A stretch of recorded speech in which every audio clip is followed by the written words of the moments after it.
So yeah, so you can turn off your video so that it will reduce your I'm seeing bandwidth. this personal skill. I should what? Turn off your video. Stop your video so that it will not affect your. Okay. You can turn off your video. Just click on the video. Yeah, sure.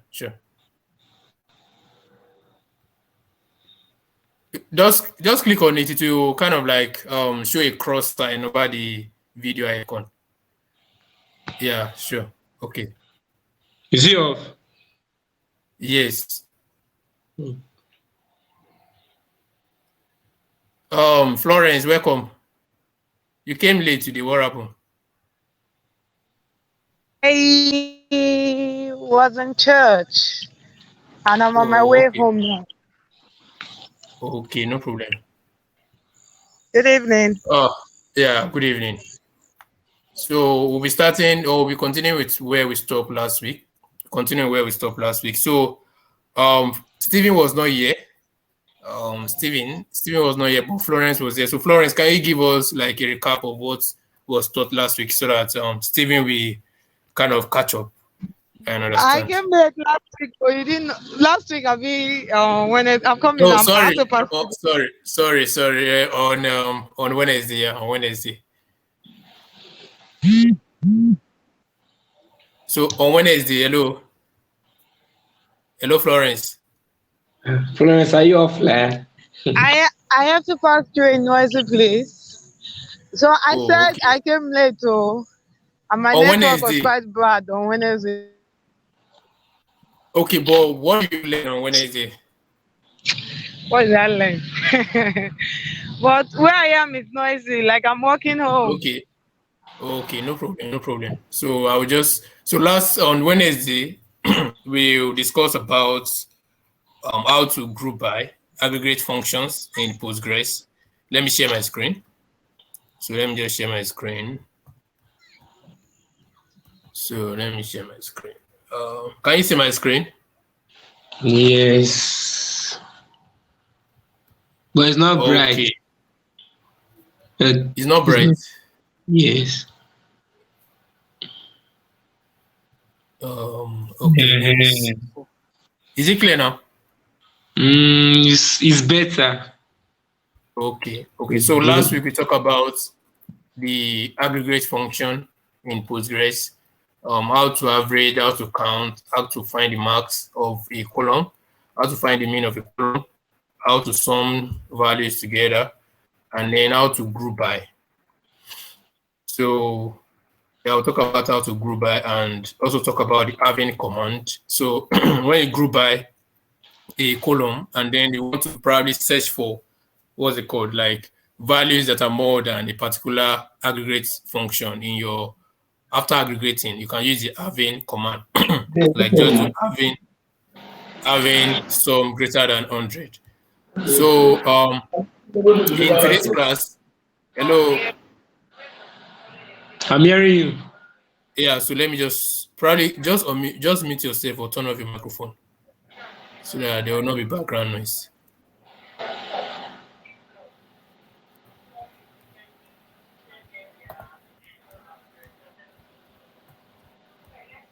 Just hold on.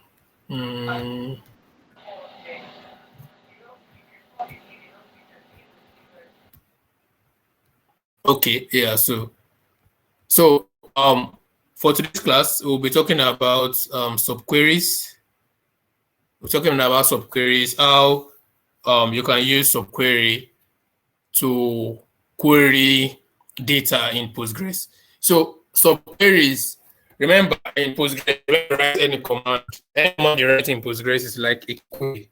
So when you talk about subquery, when you talk about something like, say for instance, you have a category and then you have a subcategory. What does it mean? That means something is under the category. That is why you have a subcategory. Yeah, I understand. It's kind of like let me just say you have something like a category. Let's say category is drinks, and then you have what is called like normal drinks, non-alcoholic drinks, alcoholic drinks, and that stuff. So that's kind of like drinks is kind of like a subcategory under the category called drinks. And then the subcategory now has other stuff under it. So under non-alcoholic drinks, you have maybe malt, Coke, Fanta, and other stuffs. So just think of your subqueries as the subcategory. So you use your subqueries to filter out, because I'll talk about select, I'll talk about where. So what if you want to check for maybe the amount, maybe for your customers now, you want to check the customers that have amount greater than the average amount of your table. So there are different ways you could do this. Let me open my PG admin. So for Steven, I was not here. This PG admin, this is where you write your query, and it's kind of like a graphical user interface for Postgres. So you probably will need to install it on your system. And then if you're using phone, you probably want to use PSQL. So this is where you're writing your query. And then let's select from customers. So that I will just show you how to use the subqueries. Select all from customers.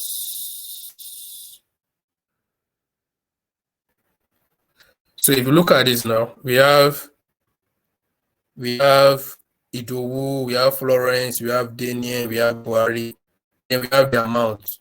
This is the amount. So now what if you want to find, or you want to select customers that have the amount, that they have an amount that is greater than average, that is greater than the average of the amount column. You understand? You want to find customers that are, average. We have wealth. We have people that are in lower class. We have people that are in middle class. We have people that are in upper class. You understand? So I want to find your customers that are maybe above average. You understand? Like customers that are not too wealthy, like they fall in the range of, they are not too wealthy, and then you also find the customers that are very wealthy. So you want to find customers that have spent probably more than the average amount of money. So take for instance, if the average amount of money is 50,000, and you have a customer that has like 200,000, that 200,000 customer is above average, because on average, the customers for your particular shop, what do? They spend about 50,000. But if it's someone that is spending above that, you want to check and see those customers. Probably I want to reward them or do other stuff. So what are we going to do? There are different ways. You can't just write select all from customers. You can't just write select all from customers. We can't just, because you have to wear clothes in previous class. If you're not a commercial to wear clothes, you probably will need to watch what's it called? The previous classes. It's on YouTube. So let's say for instance, now you want to find customers that have paid probably, or that have spent above average, above the average that customers in your table are spent. For instance, you run an e-commerce website, or you run a shop, and probably you're conversant with Postgres, and then you probably store the details of your customers in a particular database.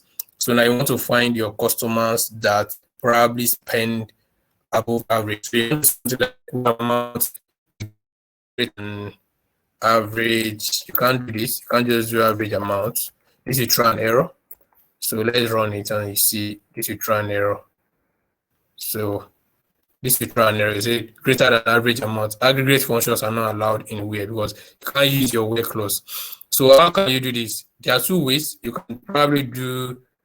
In the last class, we talked about aggregate functions. So let's say you want to do the average of amounts. Remember, average is kind of like just like your mean. You understand? How do you find mean? You sum the values together and then divide by the numbers of values. So take for instance, you have 5 values, probably 100, 200, 300, 400, and 500.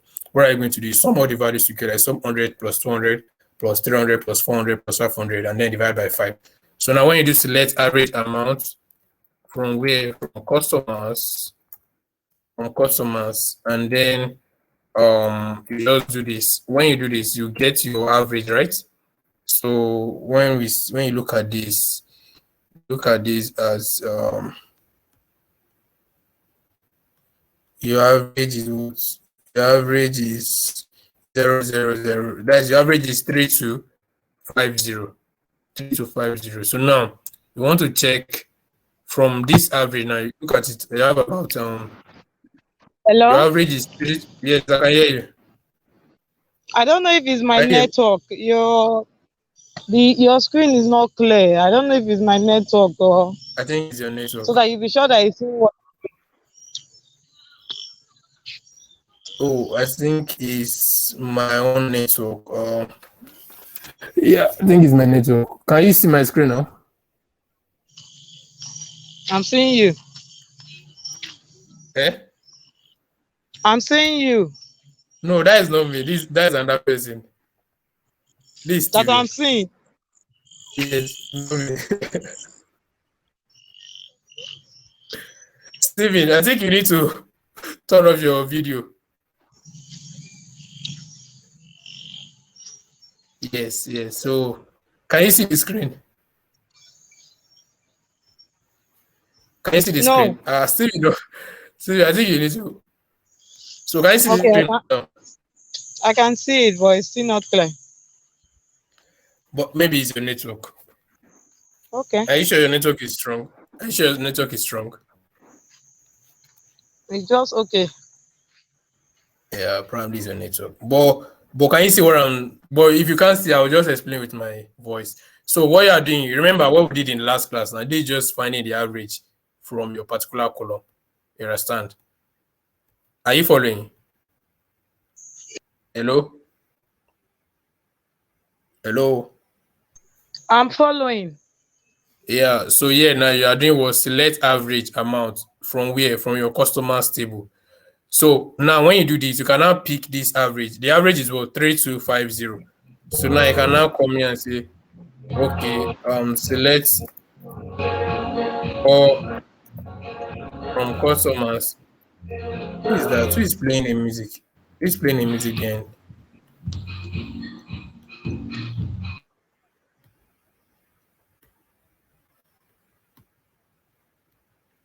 Okay, so let's continue with the class. So there are different ways you could actually do this. Take for instance, you get the average of the amount. And what's the average of the amount? The average of the amount is what? 3250. So the average of the amount is 3250. So now you can now do select all from customers. Remember our where close. You can now do where amount is greater than what? Greater than this. What's the average? 3250. Because you want to find customers that have spent above average. So now you can now 3250. So this 3250. And then when you run this, what will happen? Can you see now? You can see that okay, Florence and Daniel are the customers that have spent be above average. So above the average of this, what's it called? Of customers in your on your table, you see that okay, Florence and Daniel, they are like the rich guys, because like if you look at it, Florence and Daniel, they have spent about 5,000, 6,000. So with this now, you could actually filter out. But this is kind of cumbersome. Like you have to first of all get the average and then now use the average here. What if you just want Postgres to help you to compute it? So that is where subqueries come in. So with subqueries, you just have to wrap your commands. You have to wrap your commands inside. Can you hear me? Hello. So you can wrap your commands. So you wrap your commands inside the parentheses or what's called brackets. Just wrap it inside brackets. So you can do average average amount, select average amount from customer. So what happens is Postgres will return this average amount for you, and then instead of you now manually specifying this, instead of you probably manually specifying this here, Postgres will be able to compute the average and then return the function or return the value back to this query. And then this query now can now do where amount is greater than this. So Postgres will compute this and then where amount. So what happens is when Postgres, remember the average amount was 3250.000 something. So this is what Postgres will compute here. So now you can now do where amount greater than. So now you are not the one writing it manually. It's Postgres that's automatically helping you to compute it. So now let's run this and see our results.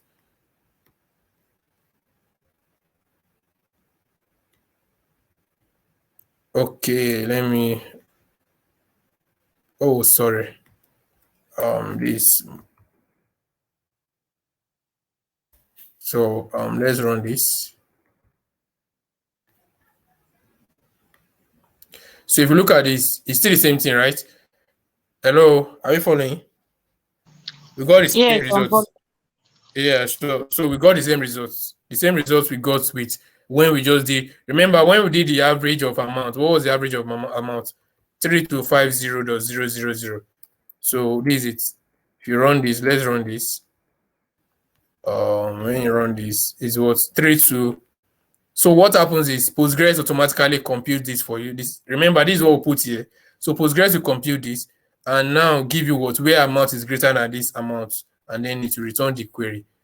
Are we following? Any question? Any question?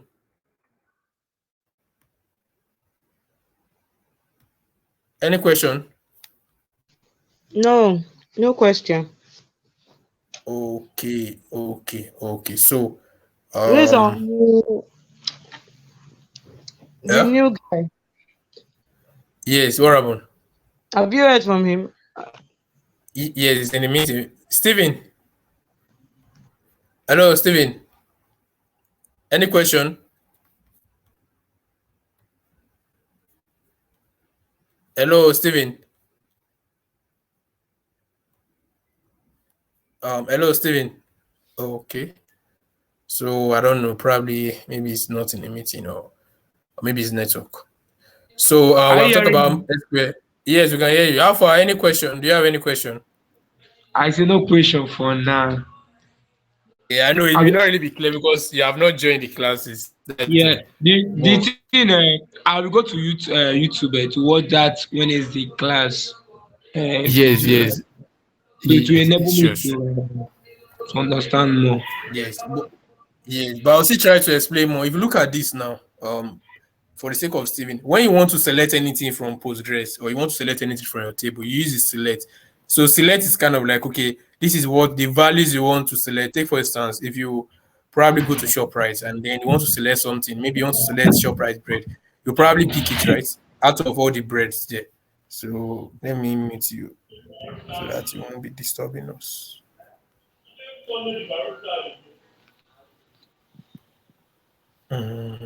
Sorry.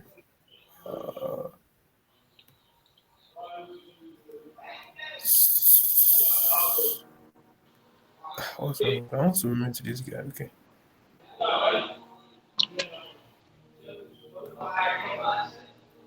Steven, can you mute yourself? I'm okay. No problem. All right. Yeah. So this is subqueries, and then you just do select all from customer. You can write complicated subqueries. You can do a lot of stuff with subqueries. You can even use subqueries with your where, like what we did here, where any other stuff. So we're going to the math functions. So oh sorry. Yeah, so in Postgres, so the math function are in Postgres. These are just like how to perform mathematical operations in Postgres. So please give me a minute. Give me a minute. Hello, please give me a minute. I want to do something. Okay. Okay. Florence. Florence. I can hear you. The relating after the class we will chat, so you put me through on one or two things. You know I've not downloaded this in the application. And that's the first thing you have to do. So that Yes, as I've you are not, learning, you'll be working on it and getting used yeah, to the platform. that's what I'm telling you now. After this you put me through after the class. Do you? So after the class, would you have downloaded the Progress by then? Eh? After the class, would you have downloaded it by then? Yes, I'll download it after the class. You'll be No online problem. now. No problem. Yeah, you put me through, no problem. Okay, I'm back. So yeah, I'm back. Then let me just continue what I was saying previously. So this is a math function. So you could use Postgres to compute some mathematical stuff like add, find the absolute of stores and other stuff. So let me make this bold. So if you look at this now, look at this, you have ABS. So ABS is kind of like the absolute. We have CBRT, kube root. So you could use Postgres to do a lot of stuff. Then let's start with the absolute. You want to do the absolute. What are you going to do? You could just do, maybe you have negative values in your this and you want to return positive values. So you could just do something like select. Remember, if you want to do any operation in Postgres, you have to do your select. So you can do select absolute Please, minus please excuse 34.5. me. Where do you click that select? You write it in the query editor. Okay. Yeah, so there's query editor. Query editor is where you write your code in Postgres. So you just write select. Select is like anything you want to do in Postgres is you are going to use the select statement or the select clause. So select is like, okay, I want to do this thing. But if you look at select again from another perspective, like, okay, you went to maybe a shopping mall, like ShopRite, and you want to select something, you probably want to pick it, right? Like you want to select it. So that is just the same thing about select. It's just think of it like that. So now when you do this select ABS minus 34.5, you see that it gave you 34.5 because this is like absolute. When you take the absolute of a value, the value is negative, it will return positive. It will remove the negative sign and return positive. So that is it. Then the next one, you have your CBRT, calculate the cube root of a number. So calculate the cube root of a number. So what's the cube root of the cube root of 3? Or cube root of, remember, cube root is like you getting the removing the base after you probably raise the number to 3, and then you remove the power and then you are left with the base. So let's get this, let's cube root of 27. So what are you going to do? So it will be 3, right? So the cube root of 27 is 3 because when you raise 3 to 3, you have 27 is 3 raised power 3, and then when you remove the power, you're left with 3. So these are just mathematical functions. Probably want to do some mathematical functions in Postgres. I won't be talking about everything. So the ones I'll be talking about is seal, like ceiling and floor. Probably these will, and then division. So for seal now, take for instance, when you talk about seal is like, okay, yeah, seal is for ceiling now, you understand, like normal ceiling. And then when someone tells you that, okay, seal, just think of seal as probably you want to round something up. So seal is like rounding up because you are moving up, like you are moving towards the ceiling. You understand? So it's kind of like a short form for ceiling, but you just write it as seal. So when you do seal, it's just like you rounding up a number. So let's take for instance you have 27.5. So if you do seal now, what will happen? This will be rounded up. So you have probably what, 28. So let's do select seal. So can you see it's 28? So when you do seal, that means like, okay, please round this thing up to the ceiling. So it's just like ceiling, seal and stuff. So you can also do floor. If you do floor, what will happen? You're rounding down, right?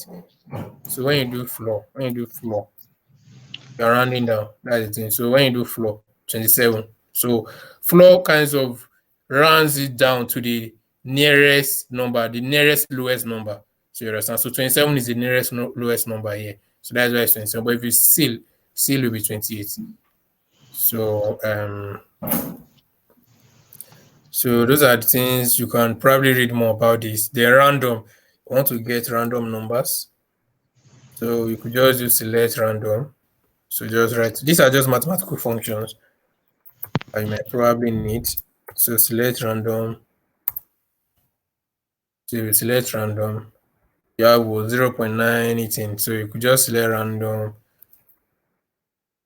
Select random. What would you think? This is an issue. So when you just do select random, so you can use this now to probably just get random values. Understand?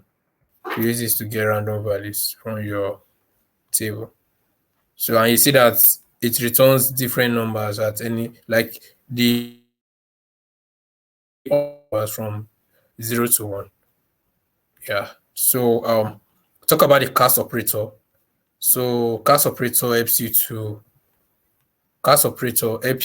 convert from a particular data type. If you have probably been in the class probably from day one, you understand that data types are just like types of data. You understand? So like you have your numbers, characters, text, they are just type of data.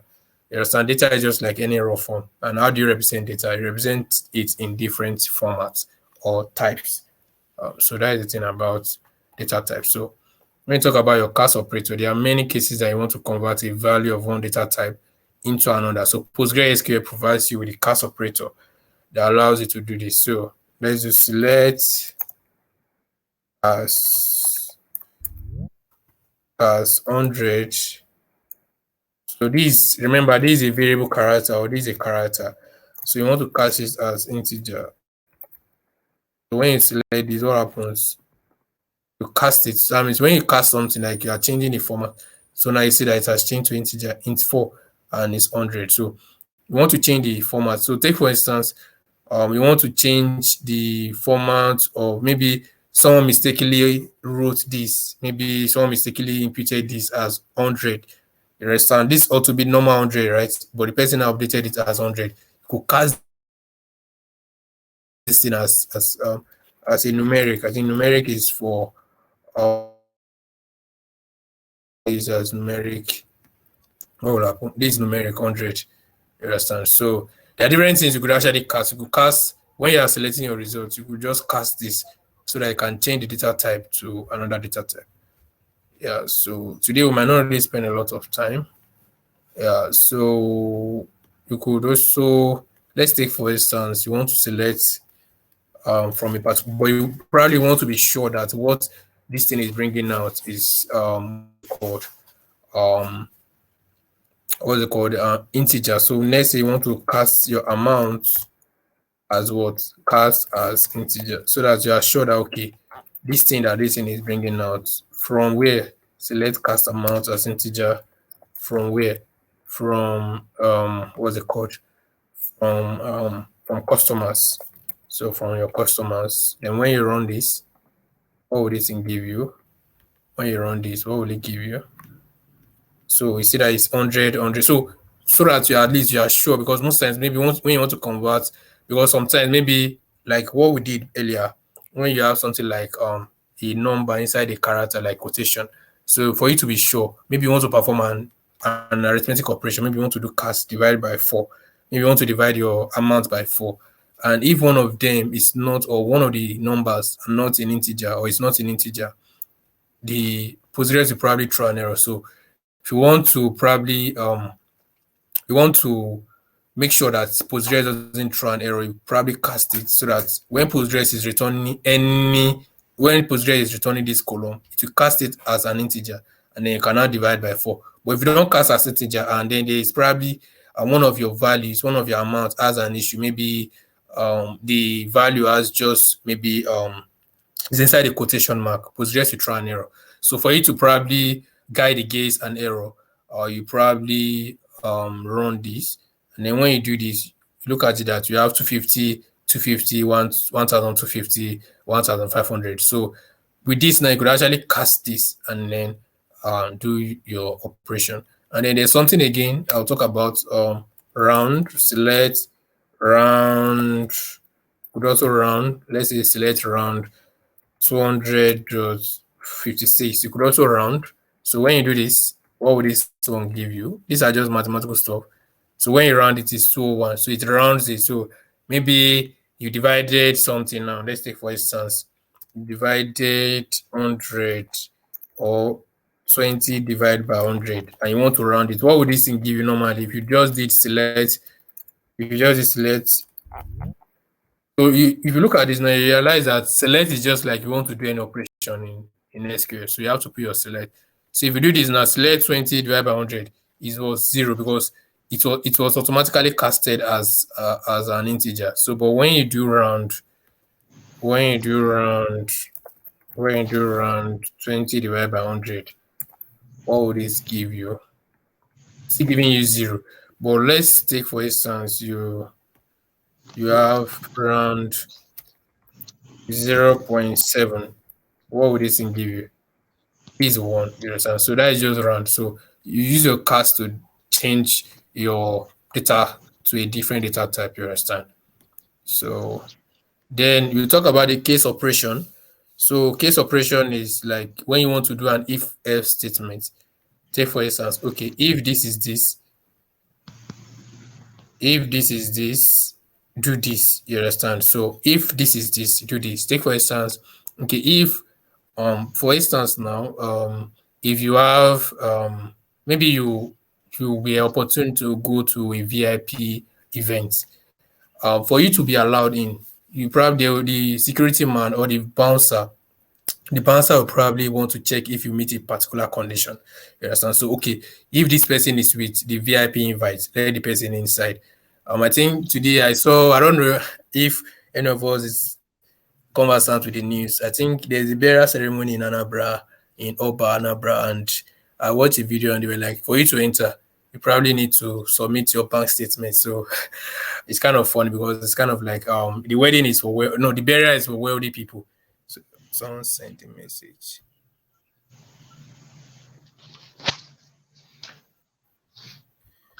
Oh, Florence, can you hear me now?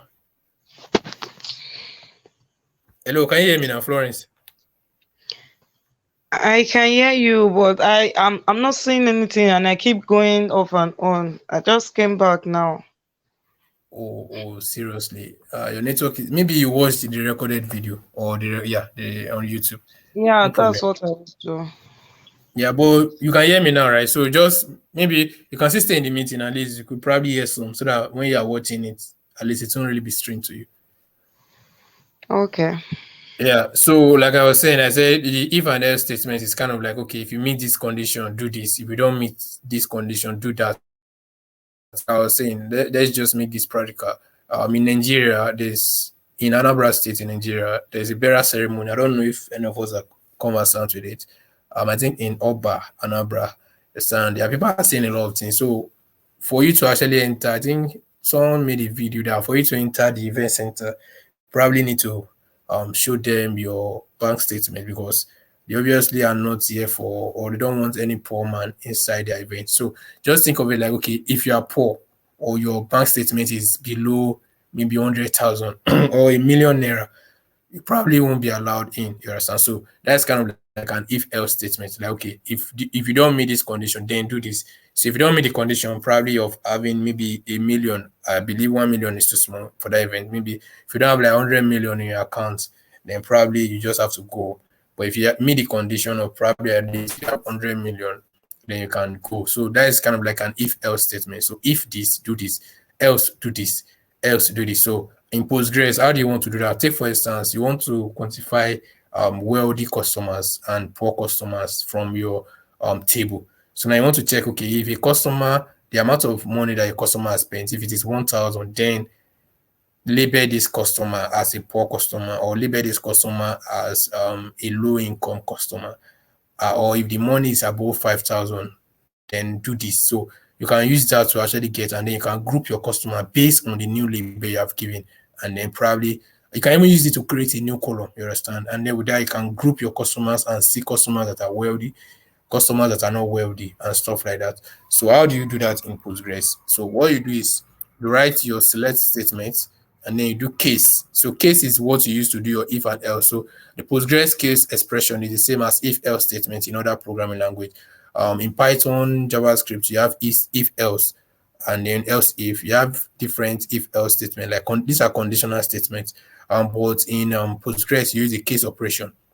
So it allows you to add if else logic to the query to form a powerful query. So you do case when condition this, then this. When condition this, then that. Else this, end. So this is just like, so any expression, let me just make this bold. Any expression inside this will be run, and then this is kind of like the guiding block. Like this is where, just think of this as a block that houses your code. your if else. So this is telling you that okay, case starts. This is an so with the case now, Postgres know that okay, this is a case like okay, if else do this, then after this end. You understand? Like okay, after doing this, then end. So that means once it reached the end statement, that means that is all. Like take for instance, you are going somewhere and then someone tells you that okay, when you reach the end of the tunnel, you will see light. So when you get to the end, you are no longer inside the tunnel. That means you are already outside. When you see the light, that means you're out of the tunnel. You understand? So then when let's go to the PG admin and then let's demonstrate this. So now, so what are you going to do? Take for instance, remember, let me select all from customers and then you see something. Select all from from customers. So when you run this, what happens? When you run this, you have what? Idowile Kura. You have Florence, Benin, Daniel, Abuja. You have Buhari, Abuja. So now you want to check customers that are very wealthy. So now you can do something like this. You select all case. When amount is greater than, let's say, 1,000, then do what? Then label it as what? Wealthy. I think I got the spelling of wealthy. Yeah, then when again, when amount is let's say greater than 2,000, so that's greater than 2,000. Then when amount is greater than or equal to 1,000, is greater than or equal to 1,000. Greater than or equal to 1,000. Then do what? Then label the person as maybe average. Then else. So else runs after everything has run. So when you check this, it's about check this, and then any other value that doesn't meet this condition will go to else. So else, just name the person Paul. So you can now do your end, and then let's run.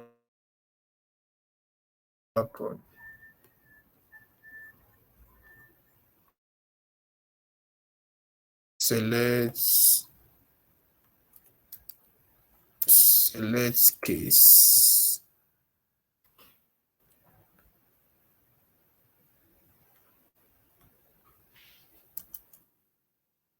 Just hold on.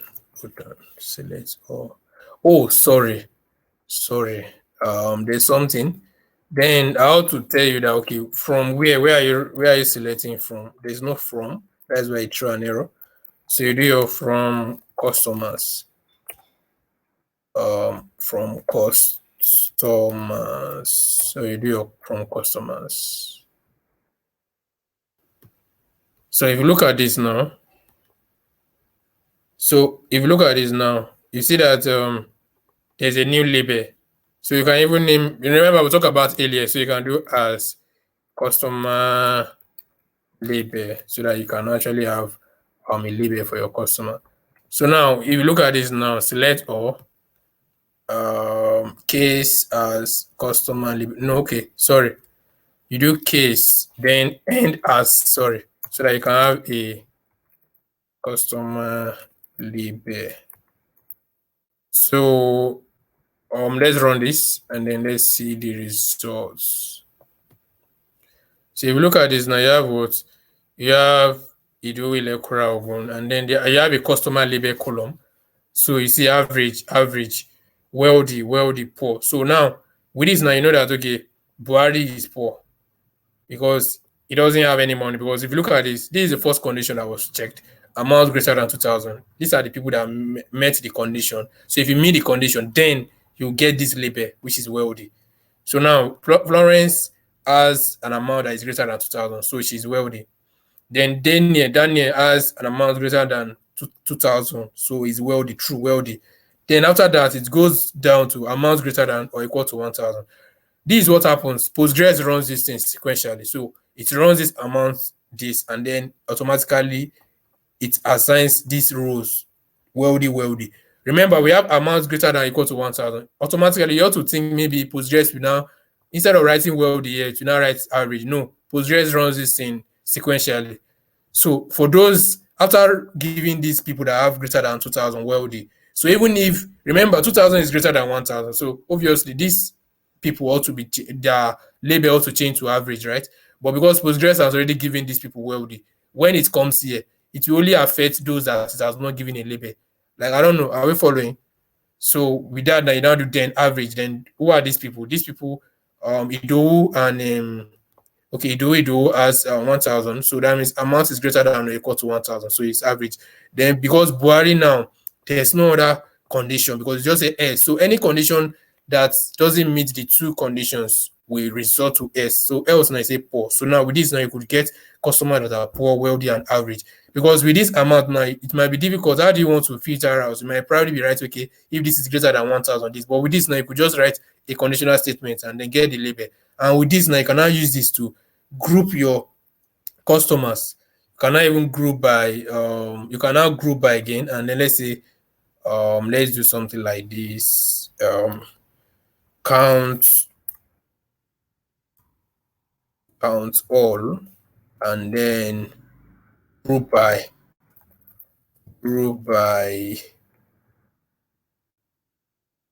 then group by customer label. So now when you run this, what would this give you?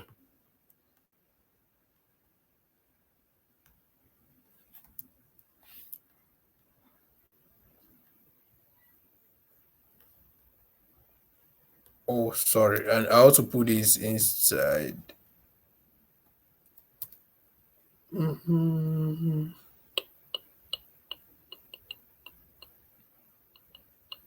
Okay, let's do count name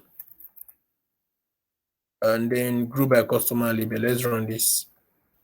Syntax error at only count. Okay, now let's put this inside. Sorry, we need to put this inside a bracket. Remember, we'll talk about counts in the last class. Select sorry, let's do this. Select, and let me run this. So if you look at this now, you see that okay, wealthy 2, poor 1, average 2. You understand? So now with this now, you can now see people that are wealthy. You have 2 wealthy persons, 1 person that is poor, and 2 in average. You understand? So this is what you could actually use with your case. So I just want to be sure that we understand this. So any question? Any question? Hello, any question? Hello, can you hear me?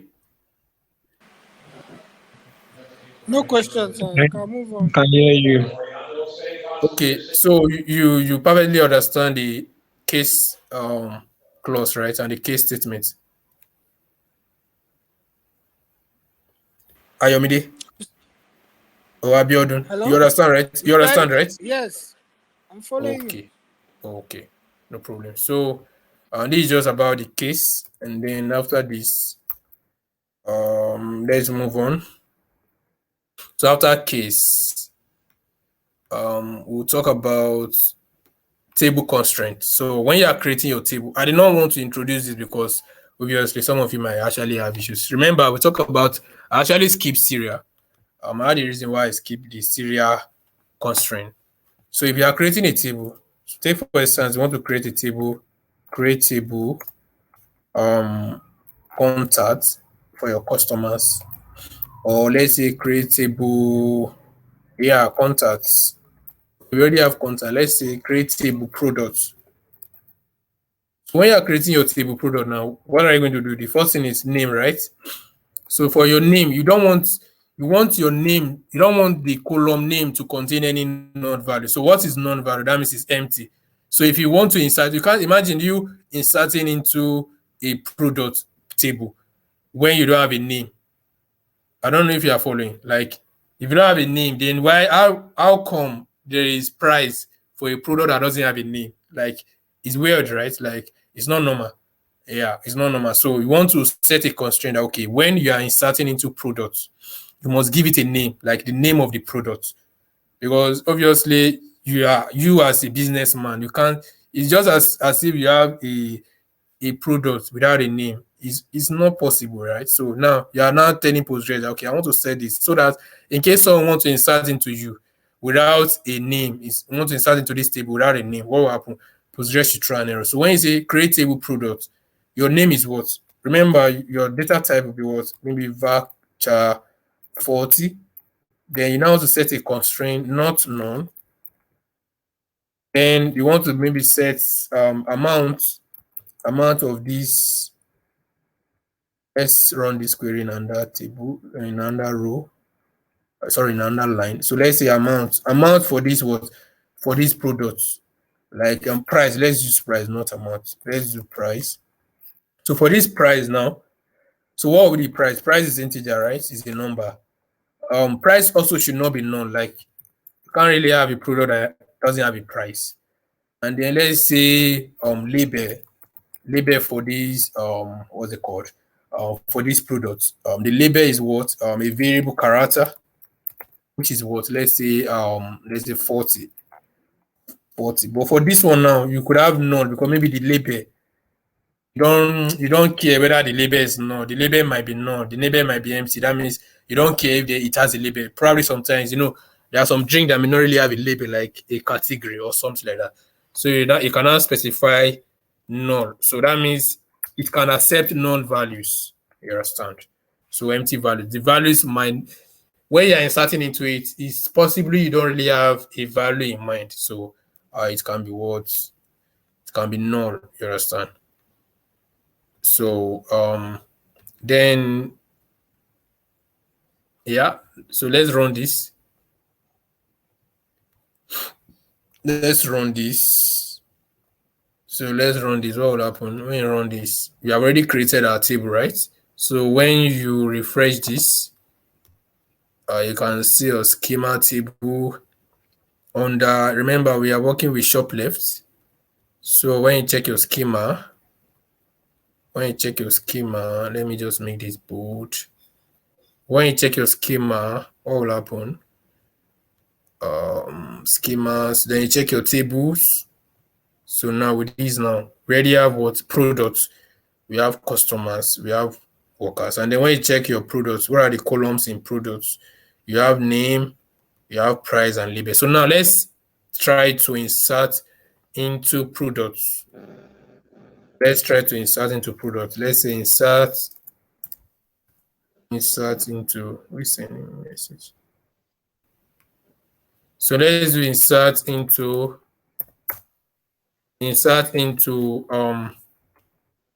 product, right? Where are we inserting? Let's assume there's no name, but we already set a constraint and not none. So now let's just set, we just want to put the price 200. The price is 200. Then the label is let's say drinks. Let's see, we Postgres throw an error. Let's see. Let's run this. So we see syntax error at or near 200. Oh, sorry. Okay, I not put values, but let me just put values so that I won't be making any syntax error. And so now let's run this and see if this will work. So if you look at this, invalid input syntax for type integer drinks. So what happened is Postgres is trying to, let's even try to do this, like let's run this and put just price. So Postgres, you know that, okay, we are putting price and label. So now let's run this and see what will happen. You need to put semicolon here. Is this semicolon or? Yeah, sure. Okay, if you look at this board. What's happening? I'm trying to make this board so that I can see this. But can you see this? Let me just highlight it. Can you see the error? Hello, can you see the error? Yes. Yeah, so what's the error? Can you read the error out? null value in column. Okay. I'm trying to see what's in Is it clear? quotes. I can't. It's not that clear. Okay. Okay, is it clear now? Let me try. No, it's not clear. Okay, so let me just read Maybe it out. It says, network. yeah, I say error, non-values in column name of relation products violate not non-constraint detail. Failing row contains none. So because you already set a constraint that it should not be none. So any value that is entering this column, remember in Postgres, you work with column. So it's telling you that okay, any column or any value that is entering this column must always contain a value for it. So now let's assume, let's not do this now. Let's not do name. Put this as mods.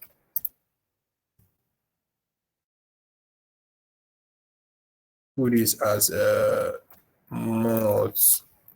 So now let's run this and then you see that this will not throw an error.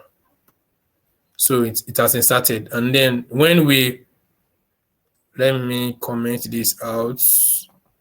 Comment this out. So now let's just select all from products. What will happen? Let's run this. Not 200 drinks. So are we following? Yeah. Who is saying the site is not responding?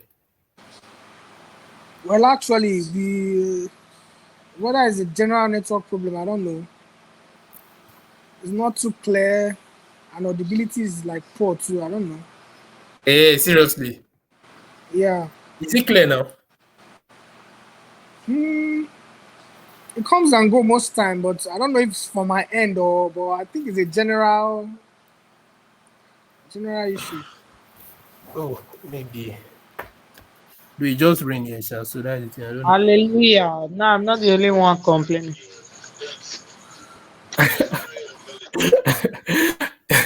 Yeah, I'll say partner in crime, right? Or partner in crime. Thank you. Okay, but it's clear, right? I think it's my network. It's my network. Apologies for that.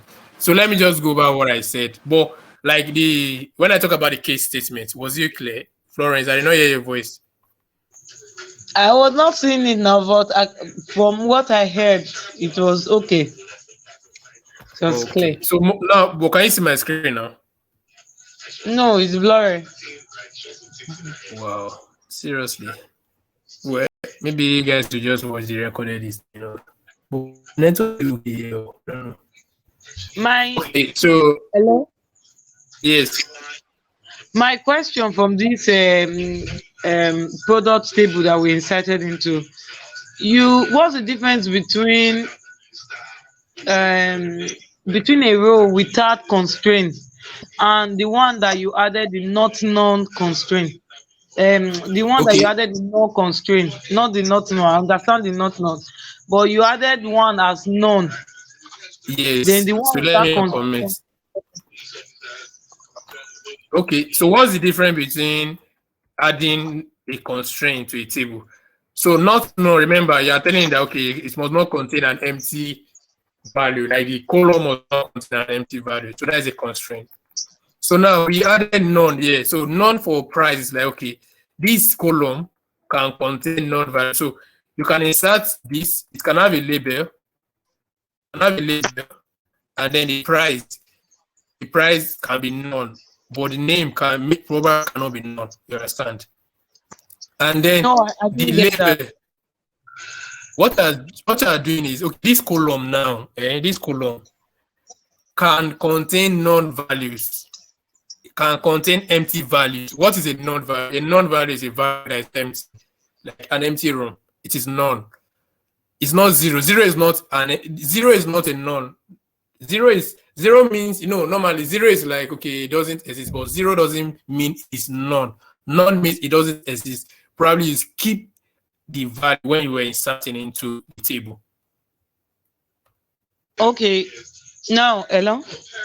Yes. Now, from your explanation, that your explanation is for no constraint, Abi. Yes, for non-constraint. My So you're telling question that now okay, yeah, is, without that no constraint, your yeah, role without the has yes, your role does it not have that tendency to, like, if you don't put any constraint at all, you yeah. can If you don't decide. put it, hello, Hello, I can hear you. okay, continue. I am Continue your saying, question. without the no constraint, without the no Yeah, constraint, can't, if you don't put any no constraint at all, can't that row, that column will still be able to accept both no and not known values, right? yeah, sure. Yeah, sure. So This it is just means that to that no constraint, you can decide not to have it there. yes, sure. You can decide not to have it there. Ah, So if you decide to leave it, so any empty value, Postgres will just return it as null. By default, the value there is null. So you writing null is just like you are validating what Postgres will give you, like just like a default value when you are creating your column. So when you write price, probably if you don't put null here now, Postgres automatically will help you to put null. I don't know if you are following. like default no. Yeah, there's a default null if you don't put it.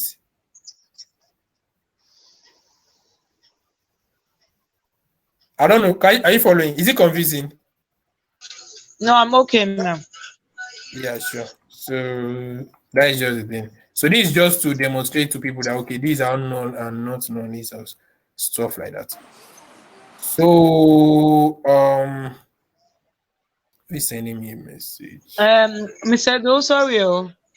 Yes. Um, okay, just something I'm thinking. If not no means the column cannot be empty, why does none not actually mean the opposite, that the column is supposed to be empty? No, this is just like the not no, the not none is you specifying to Postgres that okay, normally by default, Postgres can accept a null value there or accept a value there.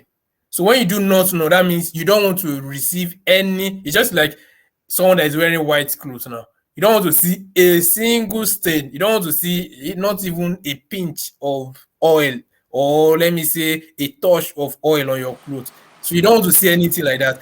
But someone that is wearing a black clothes, the person can pour red oil. It might not really show like that. The person can see probably as absorb it, you understand? Like the clothes can still absorb it, depending on how intense or the intensity of the oil or the intensity of the color of the oil or something like that, you understand? So the null is like, okay, with this null, Postgres can contain a value that is okay. Maybe it might be none or it might not be none. So Postgres understand that when you put none, Postgres understand that okay, you are saying okay, I can accept. I want this column to either have a non-value or contain values. So maybe if you have columns that are not really important to you, maybe they may probably you know that okay, these columns might contain non-values. Take for instance, maybe you are collecting sensitive data from people, maybe their gender or their relationship status, or maybe the numbers of children they have, or some sensitive information. Maybe take for instance, you are a librarian, and then you are not surveying students that have not returned books, and you know that if students don't return books, they are going to pay a particular amount of money. And if probably you are surveying Nigerian students, you understand, probably maybe university students or students, or maybe students from Nigerian universities. So they may probably not want to yield that result. I mean, they may probably not want to tick that column. They may not want to fill that row. Maybe they may just tell you, they may not even want to fill it. Maybe you are asking them, are you with any library's book? They may not want to fill that column. It might be empty. So now with that, now you know that okay, this is the sensitive information. Or maybe take for instance, you're asking people about their gender. These are kind of sensitive information, something like that. Or you understand? Just think of it like that. So people might not want to divulge that kind of information. So with that, now you now as a database admin or someone that is creating a table or a database, you understand that okay, my customers or people like this, they may not want to divulge the amount of money. Or you are now asking people how much do they have in their account balance. obviously I may not want to tell you, because why do you want to know? Like, do you want to come and rob me in my house or something? You understand? So those are like, for you now, you now know that okay, I can put none. But if you want it to be very, very important, take for instance, like if you are filling the Google form, like when I created the Google form for you guys to register, there was a part, there are parts that are very, very compulsory, like your name, your email address, and your phone number. So those parts now, you must impute your name for you to actually proceed. And Google form helps me to enforce that rule, or help me to, sorry, enforce that rule on you. So if you try to skip it, Google form will throw an error that you have to probably fill this for you to progress, or for you to submit this form. You understand? So the constraint kind of helps you to enforce some rules. So not known is telling you Postgre that okay, for anybody that is inserting, take for instance, now maybe this database is connected to a Google form. So now with the database, now when someone is imputing a name and then you want to send it across, Postgres will throw an error. So once Postgres throw an error, then Google form will automatically alert the person and say, no, please, you need to input your name for this thing to enter, so that there won't be an error. You understand? So that's the thing. That's the difference. Is it clear? Yes, it's clear. Thank you. Yeah. So we have another one called Syria. So Syria is kind of like, you could use it to auto increment your, what's it called? Instead of you manually, let's say for instance, let's create a table. Let's create table. Let's just create this table, anything. Let's say create table, what can we call this? Let's just create this table, create table manager. So let's say manager, or let's call this create table shops. So let's call this create, because we want to manage your shops, like the shops in your business. Maybe you are a wealthy businessman and you have shops across probably Africa or Nigeria. So you want to have creatable shops, and then you want to have an ID. So the ID will be what? The ID is an integer. So let's say an integer. And then for this now, you want to make sure that okay, this thing automatically, when someone tries to insert, even if the person doesn't put the integer, it automatically increase.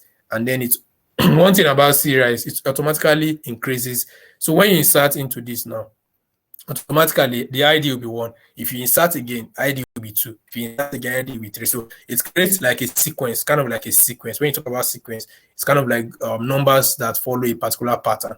So when you do create shops, integer, create table shops, ID, integer, then you can do Syria. Sorry. When you do your Syria, that means you're telling that, okay, please, these are kind of like constraints to put on your table. And then let's say shops, then you can put your location. Where is this shop located? And this can be a variable character. Yes. Sorry, I don't know if I'm the only one, but the screen is somehow blurred from here.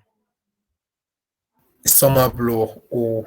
And I can't see clearly the program. You're not the only one. Just manage. Okay. Yeah. Well, seriously, is it clear now? I don't know. It's not clear.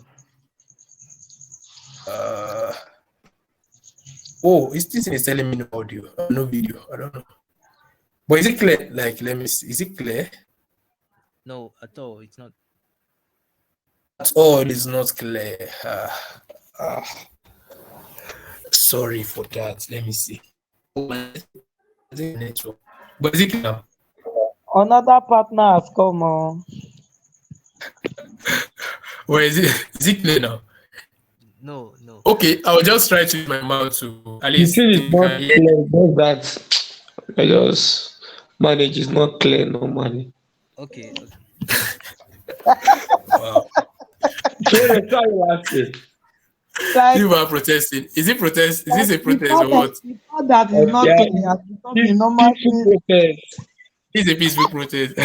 Okay. But is it clear now? You know, we are Nigerian students. Yeah, is it clear now? We are just seeing green everywhere. It's not clear. Green and white. This is a green and white. Wait, let me leave the meeting and join. Oh, but if I leave now, the recording will stop. Okay, let me leave the meeting and probably join again. Yeah, I think that would be better. Let me stop recording and then leave the meeting and join. What if is network? What if is network?